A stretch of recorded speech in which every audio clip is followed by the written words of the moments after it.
Hello guys, this is your friend Uzumkaiuniverse 2.0 and we are back with a new fanfic. Which is when Tsunade and the Kunoichi travel back to save Naruto. Part 1. And if you enjoy this fanfic then please press the like button and subscribe to my channel for more fanfic like this. And now let's start a fanfic. Naruto sat in bed recovering from his massive fight with Madara Uchiha and a more pleasant encounter he had only 10 minutes or so ago. Naruto was once again covered in bandages and recovering in the hospital. Both arms were broken and he had been massively injured. He had used his Rasenshuriken twice to actually kill Madara Uchiha. This broke both his arms and nearly poisoned him because of the damage done to him when he used that particular jutsu. Given all this, Naruto was in an incredibly good mood. Shizune had just left after acquiring a sperm specimen the easy way, condom and riding the blonde to completion. The second riding had ended about 10 minutes ago, that one without a condom. Naruto smiled at the memory. She had said it was for Tsunade to continue the Senju clan with her as the surrogate mother. He would be a father yet again as Shion was expecting their first child. The request from Shizune and Tsunade was confusing as he thought of Tsunade as a grandmotherly type but could not understand why she would want to also have children with him, with Shizune acting as birthing mother. Naruto had enjoyed the love-making sessions with Shizune, one of several over this last week. Apparently either she was enjoying it too much or she wanted to become a mother of his children also. Naruto was not as dumb as most though he was. He had noticed that several females in the village appeared to be pursuing him. Hinata, Isaribi, Yakumo and several civilian females his age kept on following him and hinted at possible dates with the blonde Jinchuriki. He had decided not to act like Sasuke by running and spurning the attention of the females that seemed to want his attention. Heck, he wanted the attention, and if he could get it without going to extremes he was all for that. He did try not to be a man who was just going to use women to satisfy his own carnal desires, seeing as that was the path that Jiraiya had went. No, Naruto wanted to have a relationship with the women in his life. His relationship with a certain pink-haired teammate had changed to more of a sisterly relationship over the last few years, if still a little abusive. Sakura then entered the room with a gentle smile. "Hey Naruto, you look chipper today, but it smells kind of stuffy in here. Let's open a window," Sakura stated as she moved over to the window and then opened the window. "Now isn't that much better? How are you healing from your fight?" Naruto sheepishly looked at Sakura. "Shizune was just here and said I healing just fine. She said I would be ready to leave in a couple weeks, but definitely no more Rasenshuriken," Naruto exclaimed as he blushed profusely. "Okay. That is nice Naruto, but you still need some rest and I have something here for you," Sakura said as she pushed a needle into Naruto's arm. Naruto looked up to protest but was already getting sleepy. "It's time for you to see our old teammate. He has a surprise for you," Sakura whispered under her breath. Tsunade shook her head as she was dealing with three females in front of her: Hinata Hyuga, Kunoichi and heir to the Hyuga clan, Isaribi, former experiment for Orochimaru, dear friend of Naruto, and finally Yakumo Kurama, heir to a family of genjutsu specialists. All three were pestering Tsunade to let them all marry Naruto or at the very least date him. "Look girls, I don't want to do this, but I have to keep Naruto-kun from you," Tsunade protested. "But Hokage-sama, Naruto is the best for each of us," Isaribi stated. "Naruto-kun is loved by Hinata-sama, Yakumo-sama and by me. We all love him for who he is. He has saved each of us at one point or another. Our feelings are not because he has become a powerful shinobi or because he is to become Hokage. We all love him in our own way, but the council had enacted a law that would never allow him to marry. This was done before I returned to become the Hokage. There is no way I can change it. If we could go back in time we might be able to change it. Heck, as time has passed, I hate to admit it but I would love to marry the knucklehead too," Tsunade replied with a blush. Their conversation was interrupted by several screams outside of Tsunade's window. Up on the top of the Hokage's tower, Sakura held Naruto by the neck. Over the edge of the tower rail as another figure appeared next to her holding a young blonde-haired woman. Sakura, wake him, the figure behind her demanded. Sakura pulled out a syringe and pushed into Naruto's arm. Naruto slowly opened his eyes. What is the meaning of this, Sakura? Naruto growled out as he figured he was not in his hospital room with the wind was blowing up his hospital gown and Sakura having her hand around his neck. Well, you succeeded in your promise of bringing him back, but too bad your affection was wasted on me. I never loved you. I care about you, but I still love Sasuke, so I am apologizing now for we are going to do, just understand it is for the best. Sasuke-kun says he will finish what the Yondaime began 19 years ago, he also says he is going to marry me. I am truly sorry, Naruto, I really am, but this has to be. Sakura said as she wanted Naruto to understand. So you never loved me, not even a little? Naruto asked with a tear fell from his eye and Sakura shook her head. A scream was heard from below. So you are going to kill the monster? Right, Tem, Naruto yelled as he was unable to move his arms which were still bandaged and mostly useless. So Tem, you think they will see you a savior? What did you do for them? I know you suffered but it was not to the same level as mine was. Naruto suddenly noticed whom Sasuke was holding and terror struck his heart. What are you doing with Shien-chan? What do you know of suffering, Naruto? My family was killed on orders from this village. Sasuke protested as he underscored his rage. What do I know? Shall we move backwards? My teammates abandoned me, you first and now Sakura. Kakashi barely trained me, but showed favoritism towards you. You got everything I wanted. You were never shunned by most of the village nor were you given tests at the academy that were either meant for Chunin or had genjutsu put on them. Did you have to teach yourself to read and write? No, you had parents to help teach you that. I have been overcharged by most of shops in the village, heck most wouldn't even let me in the door, others would sell me outdated food, but hey, the great Uchiha could get a discount in any store. Best of all, your family didn't put a curse seal upon you. No, I got a stage higher than that. I got a Hokage to do that for me. Naruto explained as his neck began to hurt. I never asked for them to show me any favors, they just respected that I was an Uchiha. Sasuke countered. Naruto rolled his eyes at Sasuke's rebuttal. So all the hurt and anguish they heaped upon me along with what both of you are doing now was only because you are an Uchiha and I had the Kyuubi sealed within me without my permission. Sasuke looked out over the crowd that had begun to assemble and yelled to them. Everyone, I am going to destroy the Kyuubi reborn, Naruto Uzumaki. Sasuke then drew his sword and impaled the blonde in the heart. Goodbye, Naruto. You were my friend. You made me the last Uchiha and for that you must die. I no longer seek the Kyuubi as it would only get in the way of my plans. Sasuke whispered into Naruto's ear as he pulled the sword to the side, using Naruto's ribs as a guide and sprayed blood from Naruto's destroyed heart. Oh, by the way, there is a poison on my blade that will not allow you to heal. I figure you have about 2 minutes to live. What will you do now? Other than die? Oh, and I will not let this bitch have your demon spawn either. Naruto watched as Sasuke picked up the unconscious Shien and pushed the sword all the way through her chest while he smiled. Now you can die with your whore. Sasuke yelled as he and Sakura dropped the pair off the tower. Naruto and Shien landed in a heap at the bottom of the tower. I have rid the village of the evil of the Kyuubi. I have also ensured that it did not have any more demon spawn. Some of the crowd applauded, some were revolted by what had just happened. Naruto winced in pain as Tsunade, Hinata, Isaribi, and Yakumo screamed their horror as they all knelt beside the stricken pair. Naruto coughed up blood and then grinned. I am sorry Obaa-chan, girls. Is Shien-chan alright? Naruto asked apologetically. Tsunade shook her head as tears rolled down her eyes. They saw his eyes turn red with slits. You won't get away with this, Tem, and your Sharingan will not stop the Kyuubi this time. You are evil, to have killed me in cold blood, one of the women I love, and our unborn child. Naruto called out with all of his strength as he was surrounded by red chakra.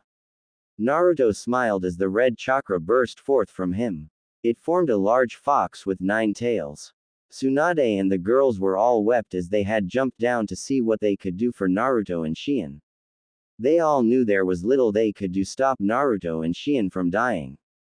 The fox looked angrily at both Sasuke and Sakura. Sasuke-kun, what do we do? Sakura asked meekly. Sasuke tried to force his will upon the Kyuubi but it didn't work. What is going on? Why will you not submit to my will, Demon Fox? Sasuke asked the Kyuubi. I have a little tale to tell the people of Konoha before I kill you. Did they remember the founding of Konoha? The Uchiha and Senju both agreed to found a village so that they would no longer have to fight each other. The Uchiha have had a hold on me since times bygone. The Senju could also control all of the Biju through their Mokuten ability. Now that the one who was responsible for the attack on Konoha that happened when Naruto was born is dead, Madara Uchiha, I can end your pathetic evil line, Uchiha.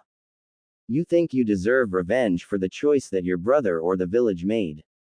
Well, let me give you some information, Uchiha. Madara is the one who made me attack the village in order to kill off the Uchiha, and that included you, idiot. The kid, Naruto, has kept my anger at bay for all these 19 years. Now the Honorable Sasuke Uchiha kills his best friend, and a pregnant woman in cold blood with the help of the Pink Banshee. You are not shinobi, you are murderers and without honor. Naruto loved you but others loved him and you strung him along like he was nothing. Well, he is getting another chance, the Shinigami has agreed to help us fix this. So I will take pleasure in hurting those who have hurt the kid, starting with you too. The fox stated as its jaws closed upon both Sasuke and Sakura, killing both instantly. The fox went on a rampage for the next 20 minutes killing people but leaving others alone. Only those who had either hurt or injured Naruto were killed by the Kyuubi. Tsunade and Hinata both worked furiously to try to stem the blood from both Naruto and Shien. They were able to extend their lives for several precious moments. Isaribi held his hand as she wept. Naruto watched as the 4 females worked their hardest to try save both Shien and himself. He knew that their work was in vain, as he had torn the seal on the Kyuubi's cage. If I only had the time I would want to try to be with each one of you. Naruto said quietly. Yakumo gently kissed Naruto on the lips as tears hit his face. We all love you Naruto-kun, if we could we would give you all that you have missed. Hinata's eyes streamed tears as she worked to heal his shredded heart.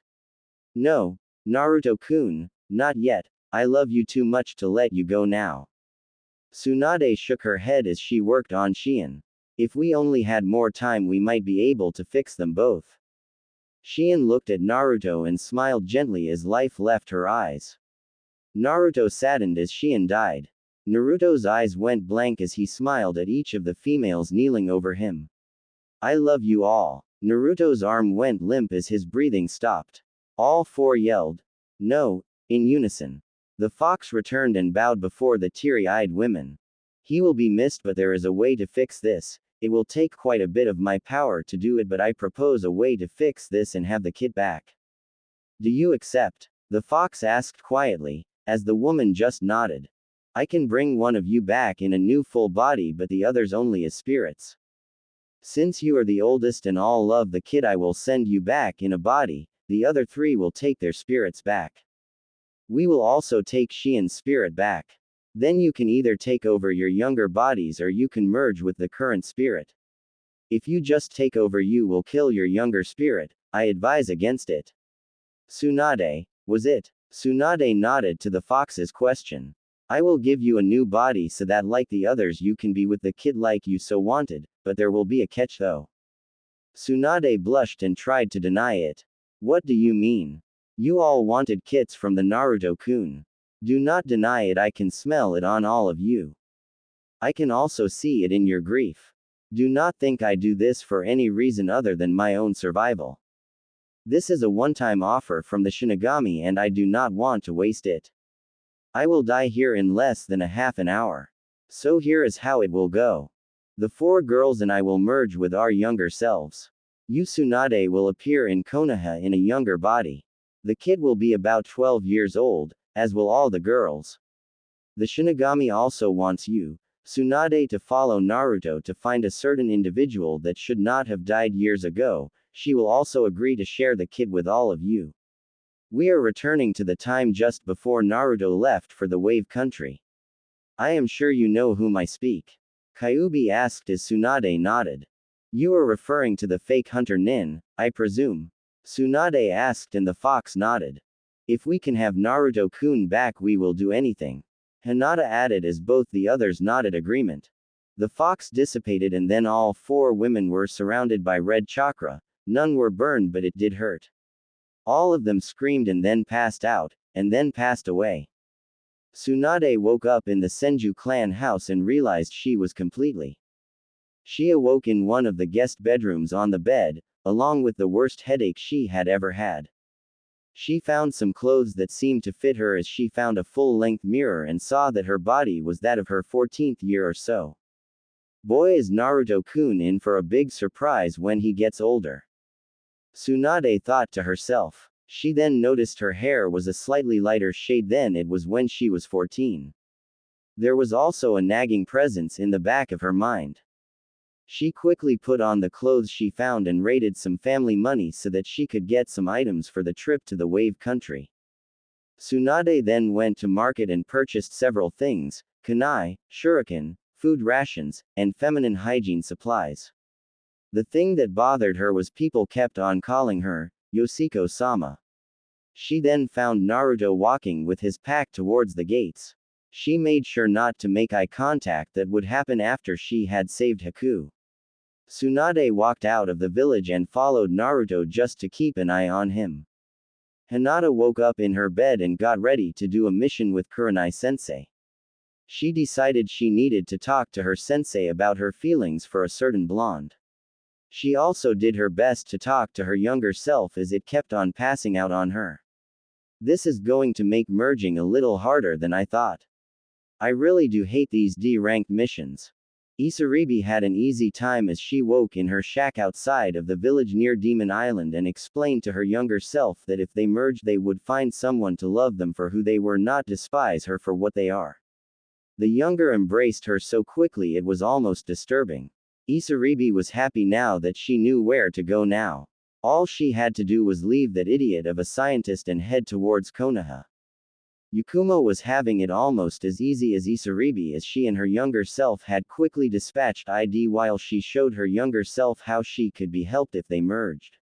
ID was easy to dispatch as the young Yakumo played her part as bait easily and the older Yakumo ambushed ID and killed him even easier than it was with Naruto-kun and Kurenai's help. Shion was having a hard time as her younger self did not quite believe that she would find someone who could actually change someone's destiny and most of all love her for her. And to know that her older self was pregnant and had died was also quite a shock. This would take some time for both of them to be able to get along. Tsunade was not doing so well either. She had followed Naruto's team out of the village as she had shown her papers the guards who let her pass with few questions. She looked at the papers. The name on it was Yoshiko Senju, daughter of Tsunade Senju, age 14. As she followed the team at a distance she saw the fight with the demon brothers and watched as Naruto froze at the start of the fight only to be hurt by one of the assailants. Kakashi, why did you bring them out so early? They were just not ready. She thought questioningly. She watched as Naruto made a determined speech and pushed his kunai into his hand to let the poison out. Tsunade rolled her eyes as Kakashi warned him that he might bleed to death from his actions. Tsunade had to hold her temper so that she did not jump out just to kill both the Uchiha and her former apprentice-to-be. She then followed them across the water as they moved towards the island. She wanted to make sure that she did not interfere with what was happening until the time was right. Tsunade watched the antics of Naruto as he tried to make sure that Sasuke didn't show him up. Naruto threw a kunai at an animal, and got berated for going wild with his equipment. She then sensed it, as did Naruto and Kakashi. Naruto then threw a kunai right at the chakra signature, even though it was well hidden. Tsunade smiled. She saw that his senses were working. It angered her as she watched Sakura berate and hit Naruto for scaring her. Kakashi then called for everyone to duck, as Zabuza's sword nearly decapitated the whole group. Tsunade sighed in relief as Naruto had avoided injury. Tsunade watched as the introductions finished and the fight began. Naruto and Sasuke were holding their weapons properly, but Sakura appeared deficient. Then the mist completely covered the battlefield. After several moments, Kakashi blew the mist away with his chakra. Sasuke seemed frozen by the killing intent and intensity of the chakra. Tsunade chuckled lightly as she watched Sasuke nearly kill himself. Tsunade watched as the battle played out. She watched in horror as Naruto was nearly killed, but he then gained the courage to stand up against Zabuza as Zabuza trapped Kakashi. She nearly cheered as Naruto used his shadow clones and henge to trick Zabuza into releasing Kakashi. She sensed Haku showing up and they both watched the battle. The battle concluded when Haku disabled Zabuza, making it look as if she had killed him. Tsunade heard a voice in her head. Yes, that is her, but the time is not right just yet. Naruto was then forced to drag Kakashi's unconscious body to Tsunade's house and she then lost track on them inside the house. Tsunade began to search the island for a place to stay and to also find out where Zabuza and Haku were hiding. She knew the story of Gato and the Land of Waves, or at least the one that was told to her. She found their hideout quickly enough but was not sure how to meet with Haku and definitely did not want to meet Zabuza. Tsunade left and headed to a nice place to camp near Tsunade's house. I wonder if Naruto is able to contact Kyuubi yet. Tsunade thought to herself. She again heard a voice in her head. No, he has not and will not until either you help him or Jiraiya again throws him off the cliff. He will be able to access my chakra but not me. So we should wait and watch to make sure there has been no corruption of the time stream. So now do not ask how I am able to talk to you, you are just in close proximity to the kit, and we have a couple surprises for you. I would like it if you would either interfere after the girl is injured, or keep her from protecting Zabuza. I can offer you some chakra to help if you want to heal her after she is injured by Kakashi, but you must be in direct contact with the kit for it to work. Tsunade raised an eyebrow. Kyuubi. The voice in her head chuckled. No, I am the festival bunny. Of course I am the Kyuubi. Who else do you think would talk to you in your head? Oh, by the way, you are the only one I can do this to other than the kit. As for the chakra for healing, you will need to ask the kit to touch your shoulders and mold some chakra. I will send you the needed chakra. Do not tell him what I told you, as we need the timeline to not be too messed up. Tsunade nodded as she went back near the house and set up camp near a field that held medicinal herbs. So how can I talk to you and the others can't? For one, your body was brought back to life with one of my future tales. You, my dear, are also a Jinchuriki. Kyuubi answered. Tsunade stopped making camp and wore a confused look. What do you mean I'm a Jinchuriki? Because your body was brought to life my chakra tail, and one of my dying kits, you are more than you seem. You shall be the kit's prime mate. The others will be subservient to you. I know the Hyuga girl would rather be the prime, but you are a stronger mate and they will fall into line. The Shinigami also deemed this as he has power over life and death. Oh, one other thing. You must mate with him first, then the others may mate with him, but you must be first, or all of you will die, and that includes the kid and myself. I will explain it all in time, but you do not have to worry about mating with him until the kid is a little older. Do you have a cover story for when you meet the kid yet? The Kyuubi inquired with a chuckle. Wait, what do you mean one of your dying kit? Tsunade inquired almost frantic. We, meaning the Shinigami and I, have used the miscarried child you had from your younger body and a kid of mine that was dying. It was sealed within you before the miscarriage occurred. I am sure glad the Shinigami is on our side. Have you tested your chakra yet? It will have a demonic tinge to it. While you are similar to your older self, you are also a little different. Your consciousness will have to merge with the one in this body, but your genetics are a mix of Jiraiya and Tsunade. Basically, you are their daughter. Kyuubi replied with a chuckle. So you made me my own daughter, and daughter of that pervert Jiraiya. Why might I ask? Tsunade asked almost incredulous.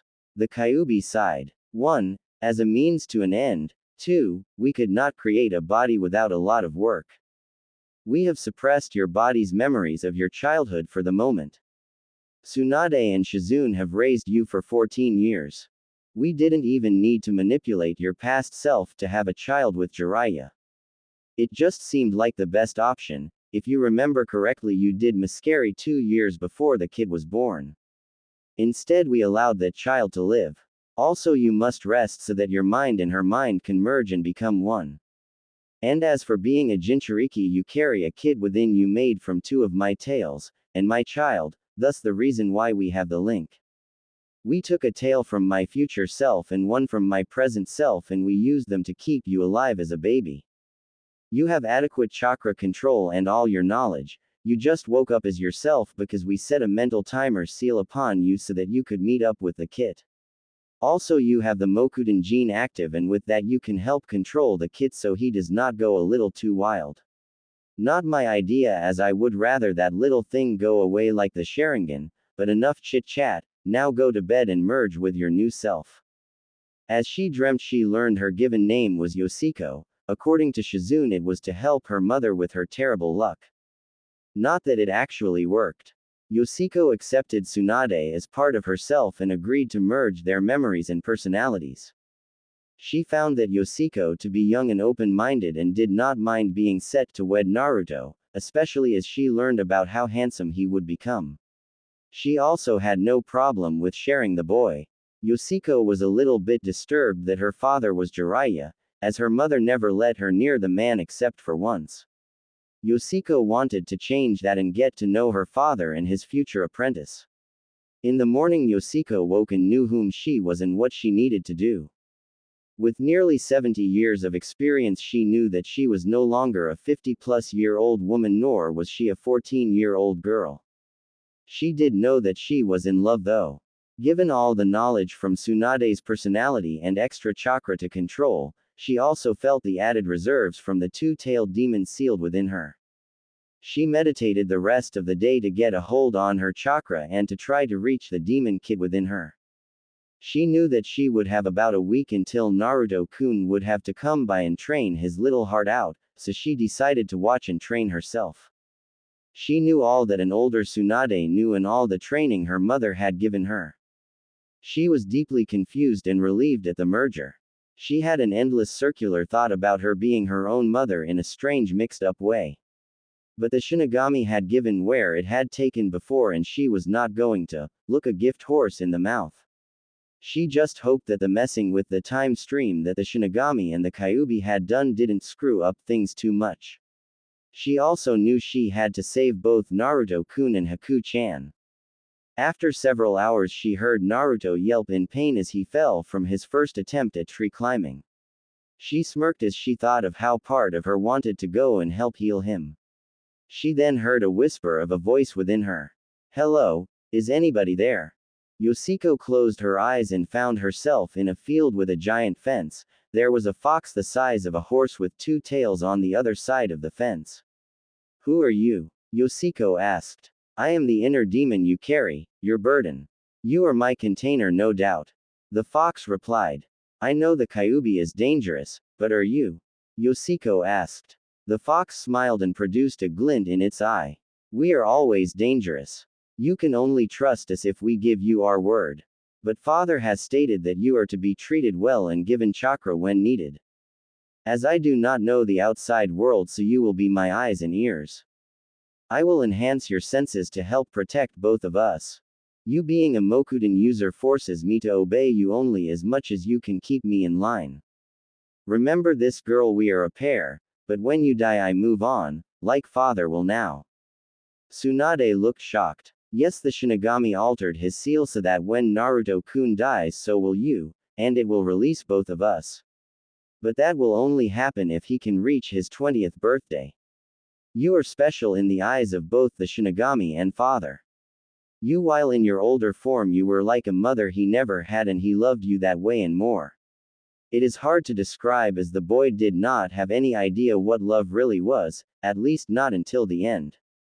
Now that we have merged yourself with your older version of your mother, this has helped you in many ways. First, you now have access to several jutsu that you would not have had otherwise.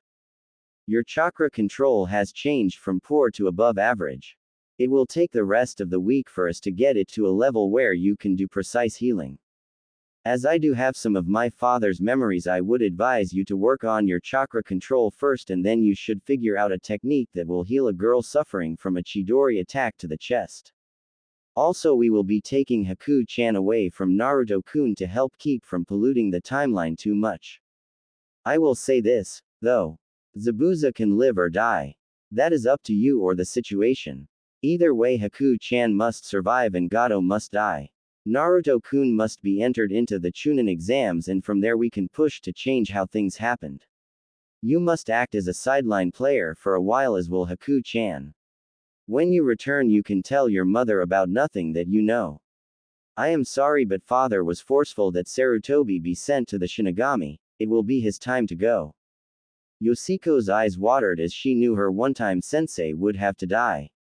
Why do I have to have all these memories? Why does Sarutobi sensei have to die? I feel like I know Naruto-kun, but no, I don't. You know him well enough, and you will again fall in love with him. He is your mate after all, and there is no way around it. Now, I will help you to deal with the heartache of the loss of his older self, and you can start to learn to love him for yourself. The fox gently stated. Maybe we can get him to change into another color or tone down his outfit some. Is that why I have always had this image in the back of my mind of a blonde boy with whisker marks? Yoshiko asked as she began to softly cry. The fox nodded its head. Yoshiko broke the connection with the fox and opened her eyes. She found her face wet from tears that she wouldn't stop flowing. Why am I crying? Yoshiko asked herself. As I said, I am going to help you deal with the loss of the older Naruto-kun. We have a week to deal with it and then save his younger self and one of the people who is precious to him. By the way, you can refer to me as Aki, Yoshiko, formerly Tsunade, and Yoshiko. We are also dealing with the assimilation of over 50 years of experiences for your Tsunade half and about 14 years from yourself. This is what is needed. Aki replied gently. Why are you being nice to me? Aren't you demon foxes supposed to be malevolent? Yoshiko inquired. Only when angered, and I'm still young, so you do not have yet to worry about me double-crossing you yet. I figure it will take about 400 years for me to be ready to trick you. Aki replied with a chuckle. I will be dead by then. Yoshiko stated. My point exactly. Yoshiko heard the fox snicker. Now let's get to training. We need you to have expert chakra control. Now make about 50 shadow clones and have them get to work on chakra control exercises such as climbing trees, spinning leaves, water walking, and any others that you can think of. Aki ordered. I know. Also dismiss them in small groups so as not to overflood my mind with information. Yoshiko replied mentally. With 50 Yoshikos working in the forest and near the water on chakra control, the original worked on her kata for her taijutsu. The rest of the afternoon was spent doing the taijutsu kata, while the clones worked on chakra control. She eventually quit and dismissed the clones. The evening meal was actually larger than she thought she should have eaten, but Aki assured her she needed a lot more food than a normal person to keep up her energy did. The next day she created an extra clone and sent it off to watch over Naruto-kun for her, while she continued to work on her skills. Every night she would play the memories of Naruto-kun trying so hard to get the tree walking exercise down. She felt a mild blush cross her face at the memories and a warm feeling in her stomach. The rest of the week was the same routine, as she came to look forward to getting the clones' memories of watching Naruto-kun. On the night of the 5th day she found Naruto lying exhausted on the ground in a patch of medicinal plants. Tomorrow is the morning, isn't it, Aki? Yoshiko asked her tenant. Yes, it is. Now we will wait for Haku-chan to find him in the morning. Aki replied as Yoshiko made a clone to watch over Naruto while she slept. The next morning she woke early and dismissed the clone just before Haku arrived. At first it looked like Haku would attack Naruto, but she then woke Naruto. They had a nice conversation about precious people. It ended with Haku proclaiming she was a boy and leaving just as Sasuke arrived.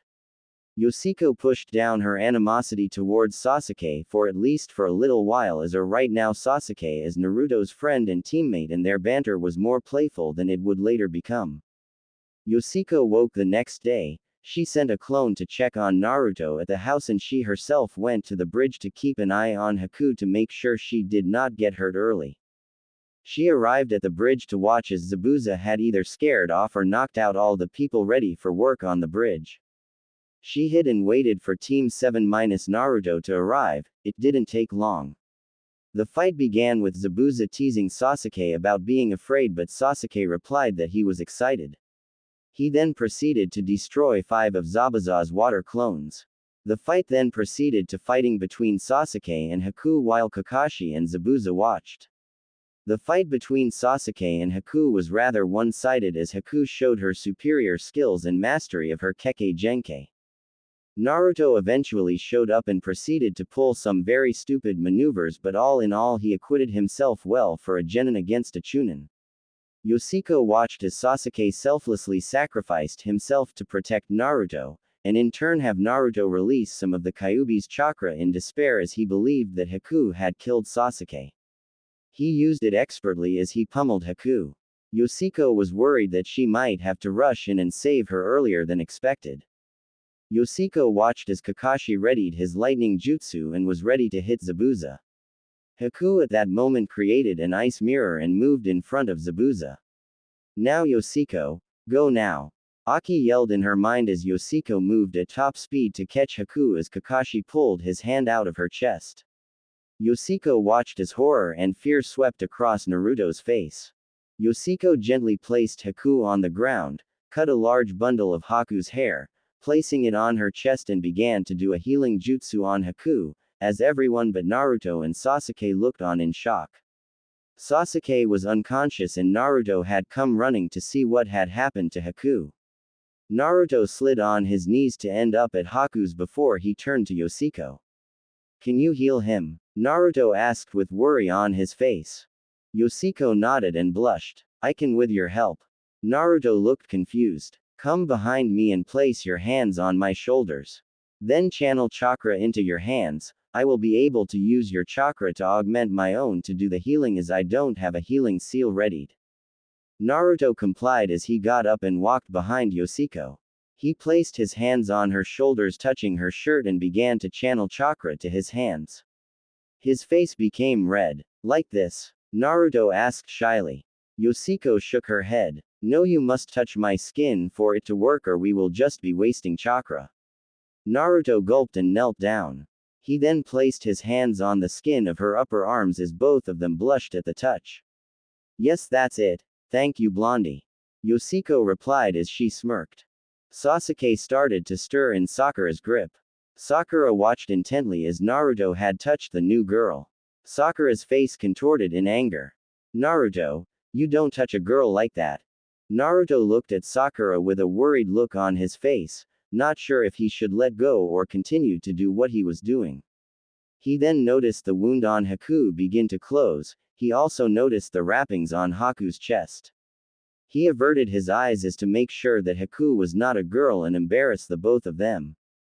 "But Sakura, I have to help." Naruto replied sadly. "Naruto, he is the enemy. And she should be helping Sasuke-kun instead." Sakura yelled her protest at Naruto. "Shut up, Pinky," Yoshiko demanded. "I am working here and he is helping while you should be watching the end of the bridge." Gato stood there with all of his thugs with surprised looks on their faces. "How did you know we were here?" Gato demanded, then shook his head.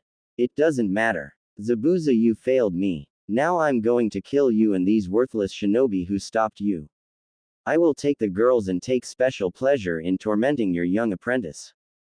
Yoshiko turned to Naruto, who looked into her eyes. "Hey kid, thanks for helping Haku. Can you spare a kunai? I want to take out the trash." Zabuza said as he tore the bandages on his mouth. He turned to Tazuna and smiled. "Guess I am no longer after your life." Zabuza then turned back to Naruto and Yoshiko. So kid, you got that extra kunai? Naruto looked at Yoshiko, who nodded and spoke. You can remove one hand then return it, I only need a few more minutes to help her. Naruto smiled a real smile and moved his right hand to his pouch and pulled out a kunai, deftly throwing it to Zabuza, who grabbed it in his mouth. As Zabuza ran to the group of thugs, Naruto replaced his hands and pushed more chakra into Yoshiko. Zabuza tore through the thugs on his way towards a terrified Gato. I will see you in hell. Because guy like you will be ruled by demons like me there. Zabuza exclaimed as he stabbed Gato in the throat, sending him off the bridge to die in the water. Zabuza turned to find that those he had not killed had cut off his escape route. Thanks kid, I will remember this if you ever make to hell with me. Zabuza charged the group and used his feet to beat his way through the group to finally fall onto a weary Kakashi. Please take me to Haku, I want to see her before I die. He whispered to Kakashi, whose eyes went wide, and he just nodded as he pulled several weapons from Zabuza's back. Kakashi then picked up Zabuza and laid him next to Haku. Kakashi then looked at the sweating blonde girl. Can you save them both? Yoshiko began to shake her head. I don't know. Just doing this is taking a lot out of me and Naruto, isn't it? Yoshiko looked at Naruto, who was also sweating, as he nodded his response. I will do what I can, but I need to stabilize this one first. If we have enough strength left, we will work on him. But first we need to take care of them. Yoshiko nodded towards the waiting thugs. Zabuza gently brushed Haku's face. Take care of Haku for me, kid. Haku was more than a tool, Haku was like my child. Maybe I might get to go to heaven even with all that I have done. Please save Haku if nothing else. I know my life is forfeit. Tell Haku that I will try to watch over, Zabuza stated as he breathed his last breath. Yoshiko felt the tears run down her face as she continued to work on Haku. I will watch over Haku for you.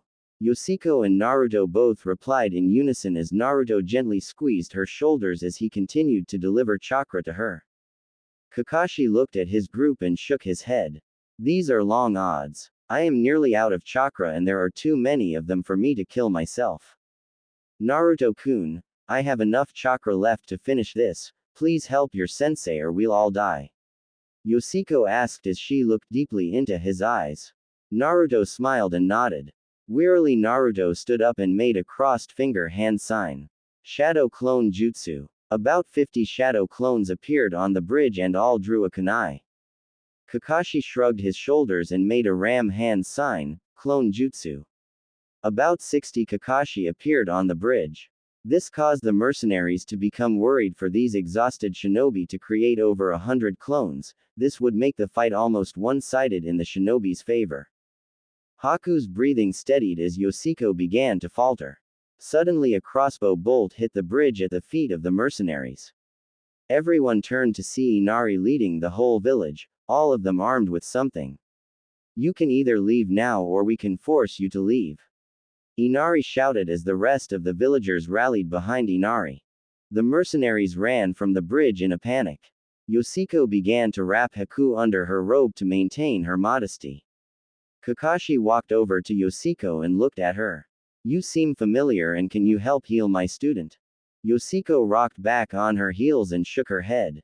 I can't help your Uchiha student at the moment, I am just too tired and am nearly out of chakra. As for who I am, my name is Yoshiko Senju. I have to finish treating the wounds on this one before I can work on your student. He should be fine. I do see a lot of Senbon, but none of them are in vital areas. Remove them and patch him up. I will be by in a couple days to check on him. Yoshiko turned to Naruto and smiled warmly as she blushed. Thank you, Naruto-kun, you were a great help. I will take care of your friend. You will see us again. I can assure you of that. What to do with Zabuza's body? Kakashi asked out loud as an idea suddenly came to him. Naruto, you have burial detail. Bury Zabuza's body and bring me the head. It was nice to meet you, Yoshiko Haim. Send your mother my warmest regards. Kakashi said as he smiled behind his mask. Naruto nodded his acknowledgement and made several shadow clones that grabbed Zabuza's body and the giant sword. Yes, sensei. Naruto and his clones headed back towards the landing. Kakashi watched as Sakura gently removed the Senbon from Sasuke. Yoshiko watched as Sakura took delight in tending to the small wounds all over the exhausted Uchiha. So Yoshiko Haim, what are you doing here in Wave? Kakashi asked nonchalantly. Yoshiko shrugged and then spoke. Nothing really. I just wanted to get away from the village and this seemed like a nice spot, at least until I arrived.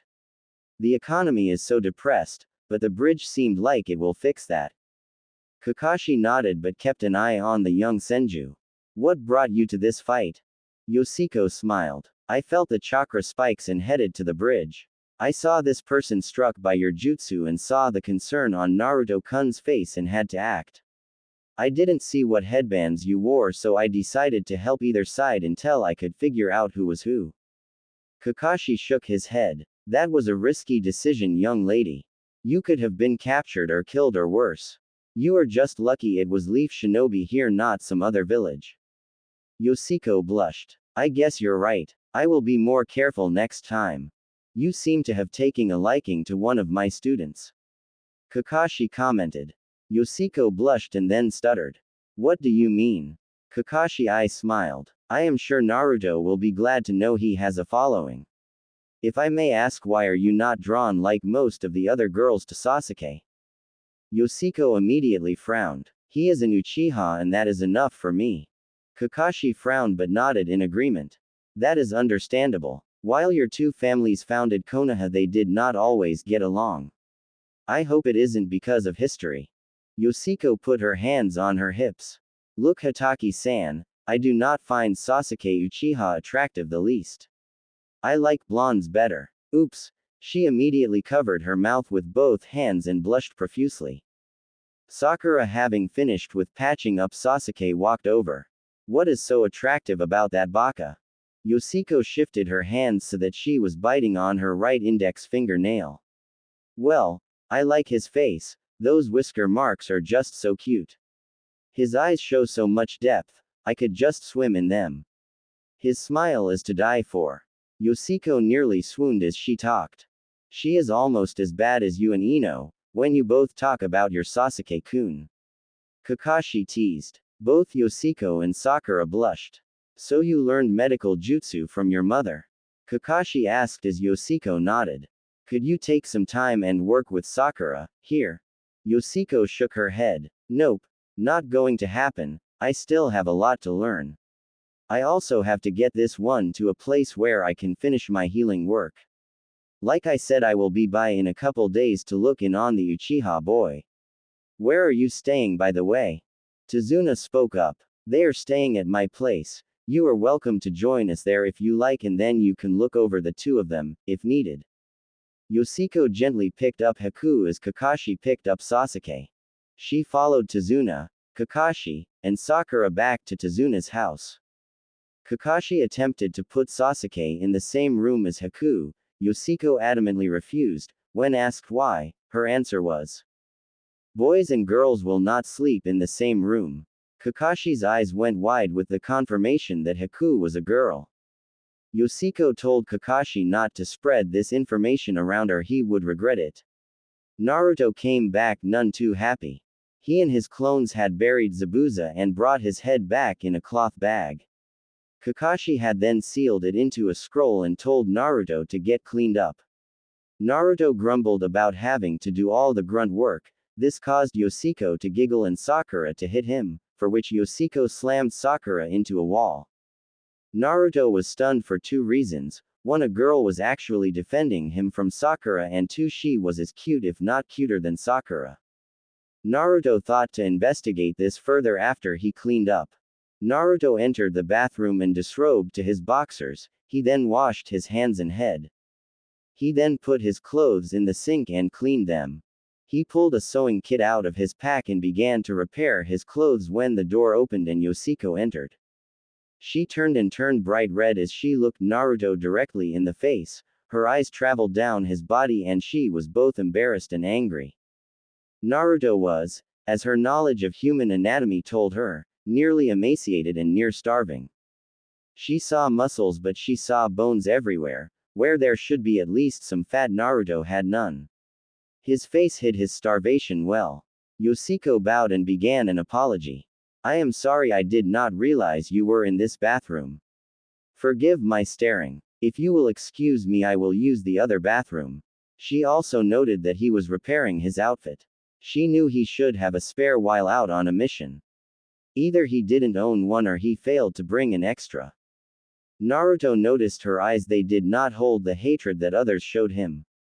While he was embarrassed to be caught with his pants down, literally, he was happy to find someone else who did not hate him. His sad look changed to a big smile. That is okay. Sorry for my state of undress. Let me put my clothes back on and you can use this bathroom. Yoshiko turned and shook her head. No, that is all right, I will use the other one. You apparently did not bring another outfit and have to repair this one. This room should have afforded you privacy. I'm sorry I barged in. Naruto had put on his pants and his shirt. He put his hand on Yoshiko's shoulder and she turned around to look directly into his eyes. I am sorry for hogging this room. Naruto's eyes looked down then back. She saw gratefulness in his eyes. Thank you for saving Haku-chan. Yoshiko wore an expression of surprise and stuttered out. How did you know? Naruto smiled and winked at her. I'm not going to tell you. You'll think I am a pervert and now the bathroom is yours. Naruto said as he passed her and left the room. Yoshiko immediately heard Sakura hit Naruto and yell at him. You are not supposed to go into the bathroom when a girl is in there. Geez, Sakura, I was in there first, and nothing happened. Naruto snidely replied as she heard his being hit again. Yoshiko was getting angry with the pink banshee for abusing her Naruto-kun. I swear I am going to kill her after the Chunin exams. Yoshiko thought to herself. The rest of the night was filled with Naruto annoying Sakura, much to Yoshiko's delight. Kakashi seemed to have an idea in his mind but kept his nose in his book. The next week saw the finishing of the bridge. Naruto was a great help in that his shadow clones did most of the grunt work. Haku and Sasuke were healed for the most part. Haku still had more work to be done on her, but Yoshiko made sure that she got plenty of rest and was healing properly. Yoshiko and Haku became fast friends and would talk about Naruto when no one else was around. Haku dropped the boy persona when it was just herself and Yoshiko. Yoshiko explained that Konoha actually liked bloodlines, but she would have to be careful not to let the council try to marry her off to someone. Haku admitted that she was attracted to Naruto but was scared of what she saw when they fought. Yoshiko helped Haku through the pain of losing Zabuza as best as she could. Haku wanted to get to know Naruto better, but Yoshiko advised her to wait until after Naruto had grown a little. She would like the results, she was sure of it. Yoshiko also told Haku about Naruto's secret to her. Haku at first was only surprised, then she accepted that Naruto has had a hard life like she did and would do what she could to help make his life better. Yoshiko told Haku that was also her goal and that they both, with the help of others, could make Naruto the happiest person alive. Haku blushed at the possible revelations that Yoshiko was discussing. The six left wave on a happy note. Haku had accepted Zabuza's death and made Naruto one of her precious people. Yoshiko left a shadow clone to see what they were going to name the bridge to make sure that there was not too much pollution in the time stream. The people voted to name the bridge, the Great Naruto Bridge. Yoshiko was pleased to learn of what they named the bridge after Naruto. Sakura spent the whole trip trying to make sure that Yoshiko didn't want to take Sasuke away from her. Sasuke for his part tried to stay close to her. His conversations were very droll and mostly about himself. Yoshiko just rolled her eyes, giggled and looked at Haku. Sasuke thought he might be making headway with the heir to the Senju clan. Boy, was he wrong. When they finally got to the village, Naruto had become quiet, not sure what was going on with Haku and Yoshiko. Both kept on looking at him funny and blushing. Sakura had become very loud in her attempt to get Sasuke's attention. Sasuke kept on trying to get closer to Yoshiko. Kakashi was contemplating what he was going to do with the two new girls. Both were skilled, had bloodlines, but both seemed to hate Sasuke and both girls seemed to like Naruto. Kakashi just sighed as they entered the village. Haku was wide-eyed as they headed towards the Hokage's tower.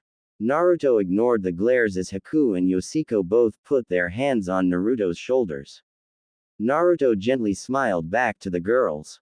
All six entered the Hokage's office and saw the Hokage sitting at his chair happily smoking. So Team 7, how did your mission go? Oh hello Yoshiko-chan, and who is your friend? The Hokage greeted the group. Yoshiko bowed and smiled at Sarutobi. This is Haku, someone I met in the Land of Waves. She was working with Zabuza Mamachi. Kakashi stated as the rest of Team 7's jaws hit the floor. Yoshiko, Naruto and Haku all shot Kakashi a very angry look. Sasuke then leered longingly at Haku. Naruto pointed at Kakashi and could not say a word. I suggest we put her up with Sasuke in the Uchiha compound. Yoshiko continued to glare at Kakashi. She will be staying with me at the Senju compound. I do not trust the Uchiha to leave her alone. I would also ask that the Hokage keep her status as a female a private matter. She is under my family's protection. Why would that be? Sarutobi inquired. Because she has an ice bloodline trait. Kakashi noted as Sarutobi raised an eyebrow.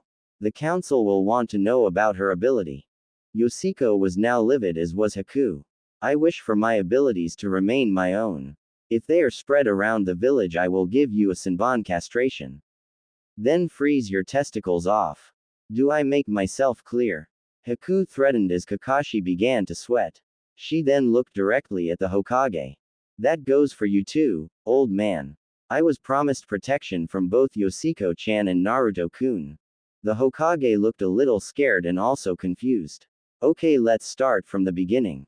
First I want to collect the bounty for Zabuza Mamachi, the demon of the mist. Kakashi stated as he unsealed the head from a scroll. Haku's eyes went wide. Oh, and by the way Naruto took the head off the body. Haku looked worriedly at Naruto whose face was downcast. Yes sensei, I did take the head off Zabuza's body on your orders. I am sorry Haku-chan. Naruto sounded very sincere. Sasuke just made a sound that showed his disgust at Naruto's sentimental attitude towards Haku. Haku gave an angry look at Sasuke and then turned her face to Naruto, giving him a kind but hurt smile. Yoshiko put her hand on Haku's shoulder to give her comfort. You did good Naruto, it was a nice clean cut. I do not understand why you are having problems Haku-chan. Sarutobi commented with concern. Zabuza was precious to Haku, Gigi. Naruto commented to Sarutobi. He was an evil and cruel man. Sakura commented loudly. The room suddenly became cold. Naruto stood in front of Haku. He then placed his hands upon her shoulders and shook his head. The fire in Haku's eyes softened as she nodded. Yes, Zabuza-san was precious to me. Thankfully I have found more that are precious to me, to replace what was lost. Haku stated as she looked fondly from Naruto and Yoshiko. Okay. What happened on the mission and what did Zabuza Momochi have to do with it? Sarutobi asked pointedly. Naruto began to excitedly explain the tale of the mission. Kakashi stopped him before he got to the point of Naruto saving him from the water prison that Kakashi was trapped in. Kakashi glossed over Naruto's achievements and made a point of showing Sasuke's achievements during the mission. He said teamwork played an important role. Naruto looked dejected at his being shafted by his sensei over what he felt were good points in the mission. Kakashi eventually said he would then turn in his report in the morning and that the team was dismissed. Team 7 left the room as Yoshiko and Haku stayed in the office. So what do I owe the honor of you two sticking around after the team has given its report? Sarutobi asked. Well, Hokage-sama, there are a few things I would like to report. Yoshiko stated with a frown. Yoshiko was rather vocal about what she reported as she left very little out of her report about all she had seen during the wave mission. This shocked and surprised Haku and Sarutobi. Damn it Hokage-sama. That Haruno girl is less than useless as she is right now, and the Uchiha is even worse as he would abandon his team just to prove a point. He showed some progress near the end of the mission, but he did not show that he truly understood teamwork. Naruto-kun was left to work on his own and used as a tool to push Sasuke to achieve better. All they apparently know right now is the tree climbing exercise. I know that Sasuke at least knows some jutsus. Naruto knows only Shadow Clone, and I don't think he fully understands what is involved with it. Sakura is useless, as she has pathetic chakra reserves but excellent control and absolutely no jutsu other than the Academy 3. Yoshiko ranted. Sarutobi pondered what he was being told. So you are telling me that Kakashi is purposely helping only one of his genin rather than the whole team? Yoshiko shook her head. Not in so much as he is abandoning the team to only do chakra focusing and teamwork exercises. Sakura needs the most work, and then Naruto-kun also needs some help. I would say he needs a mentor or become an apprentice to someone. Sarutobi chuckled at her comments. And who would you suggest? Jiraiya of the Sannin. Yoshiko nodded with a huge smirk. Exactly the man for the job, as he and Naruto-kun share the same hard head, or at least that is what mom told me about Jiraiya-sama. Both learn by doing. But Naruto was the last in his class. What makes you so interested in a boy like him? Sarutobi inquired. He reminds me of the Yondaime. He like mother and I are some of the few blondes here in the village. He has the will not to give up no matter what. He has a very kind heart. Also, I know there has to be a reason you put him on Kakashi's team. From what I heard, there was another that you were going to put on his team. Yoshiko commented. Sarutobi eyed the girl as if he was beginning to suspect something was amiss with the Senju heir. You are stating I would play favorites and place a boy who looks like the Yondaime with the Yondaime's student. What else would it be? Team 10 is a capture team and Team 8 is a scout team. I would figure that Team 7 would be an assault team, but it isn't. Sure, you have Sasuke Uchiha with his Sharingan, fire jutsu and fighting style, but Sakura Haruno, bookworm of her class, and Naruto Uzumaki, the dead last of his class, on that same team. Let's take a look at Naruto's skills. Shadow Clone is a scouting and information gathering jutsu. He could also use it as an extraction jutsu by filling the area with clones while he and his team make good their escape. His transformation is an actual transformation instead of a genjutsu, another infiltration skill. The sexy jutsu, a variation upon his transformation jutsu, is yet another infiltration skill. His speed is near or better than Chunin level. His evasion skills are at times better than Anbu, even with his choice of wardrobe.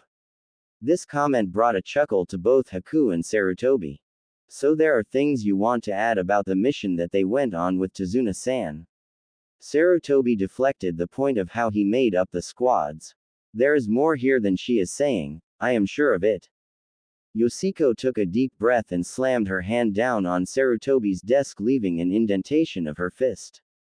Kakashi glossed over the actual mission, giving the Uchiha boy more credit than he deserved and didn't give enough to Naruto-kun. I must watch out for this girl, she is too much like her mother in a lot of ways. That hole in my desk could have been my stomach. Sarutobi thought to himself. Okay. Please fill me in on what you think that Kakashi left out. Haku spoke up this time. Well, during the first encounter, Naruto-kun fought Zabuza-sama's water clone to a standstill. He also devised of a plan that freed Kakashi-san from Zabuza-sama's water prison jutsu. The Uchiha boy had a part to plan but did not come up with the idea or its implementation. On the bridge I was able to incapacitate Uchiha-san while Naruto-kun was able to call forth a great power and stop me. The Haruno girl was left to defend the client while Kakashi-san took Zabuza-sama and the Uchiha boy fought me. Naruto-kun surprised me just as I was about to kill the Uchiha boy. He also surprised everyone when he snuck into my crystal ice prison. No one had noticed until the Uchiha boy yelled at him and brought all attention to him. Had he just left with Naruto-kun, they could have escaped unnoticed.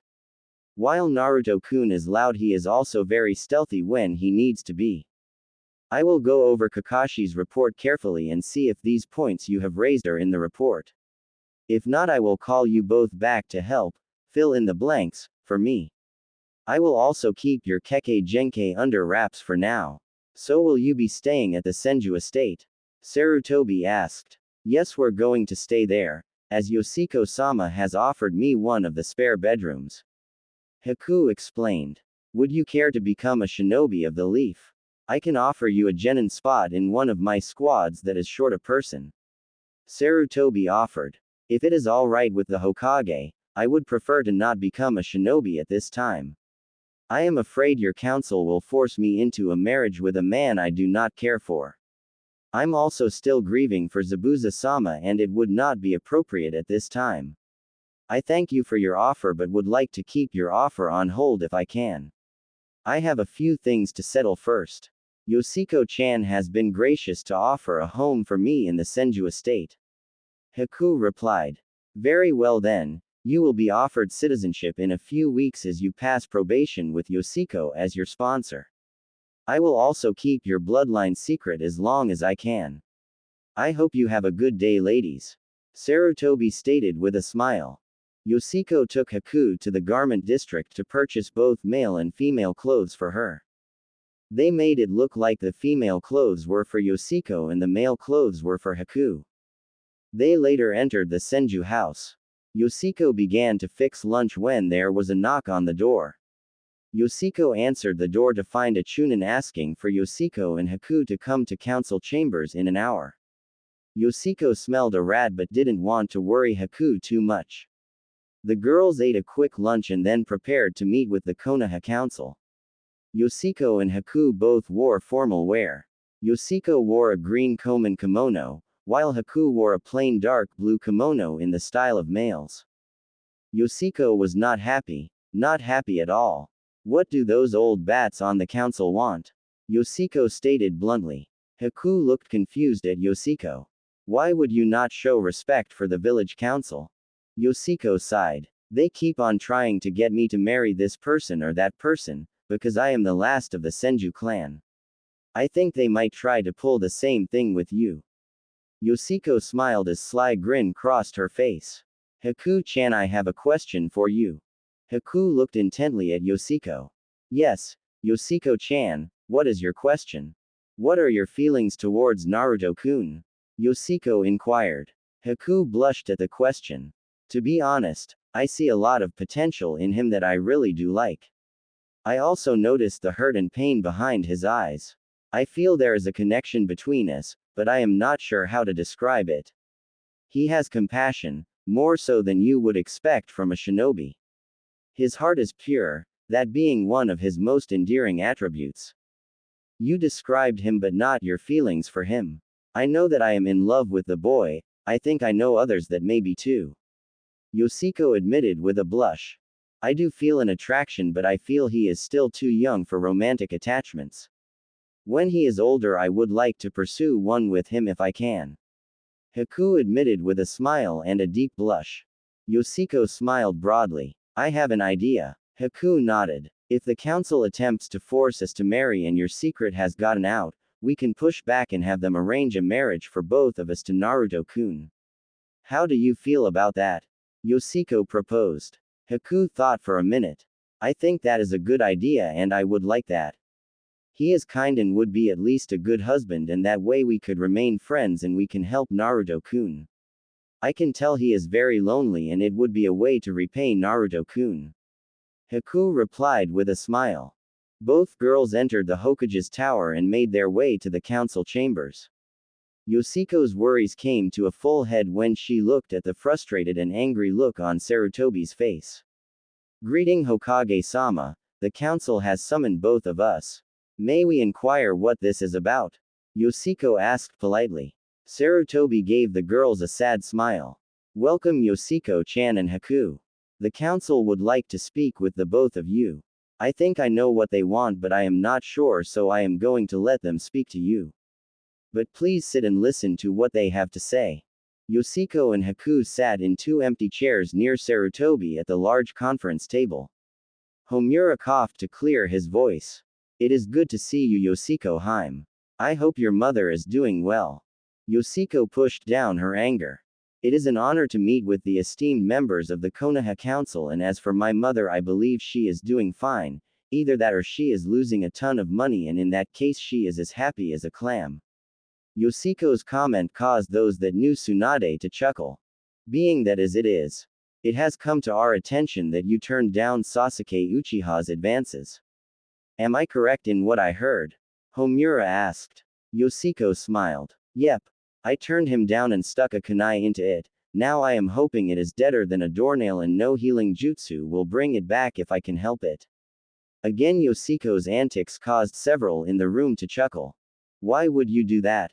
He is the last of the Uchiha and you are the last of the Senju. A merger of the founding clans would be beneficial to the village.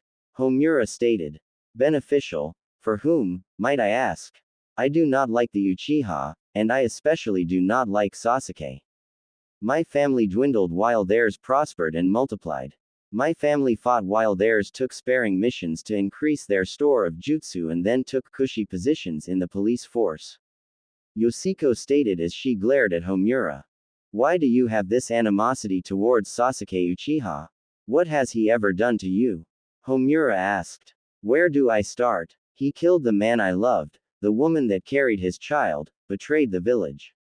I could continue, but that was another time. Yoshiko thought to herself. I just don't like him, and another has caught my eye. Homura smiled. I am glad you are taking your duty as heir properly. Would you like to share with the council who this lucky young man is? Nope. Yoshiko replied with a smirk that caused Sarutobi to smirk also. Very well then. It has also been brought to our attention that your guest here has a bloodline trait and is actually a young girl, not the boy she is attempting to convince as she might be. Kaharu stated. This caused several gasps in the council chambers. I would like to know where you got this information. Haku questioned. We will not divulge our sources. Do you admit to both having a Kekkei Genkei and to being female? Kaharu asked. I admit to both. Haku stated as her face contorted in anger. Kaharu nodded. Very well. Then it will be decided who you will have an arranged marriage to so that you can help provide this village with children with your bloodline. What? Haku demanded as she slammed her hand down on the table. Quiet, child. You have no say in this. Kaharu stated. The room's temperature dropped several degrees in seconds as Haku stood facing the council. First thing, you do not dictate who I will or will not marry. Second thing, I am not a member of your village and am currently only guest. If you are planning to abduct me and then have me raped, I will kill each and every one of you right here and now. Afterwards I will leave this village.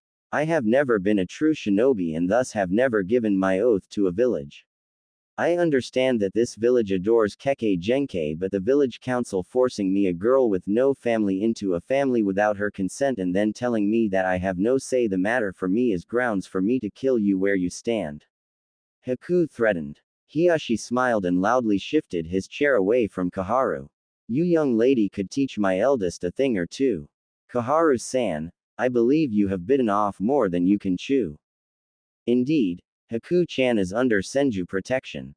Thus an attack on her is an attack on the family of the first and second Hokages, along with my mother, Tsunade.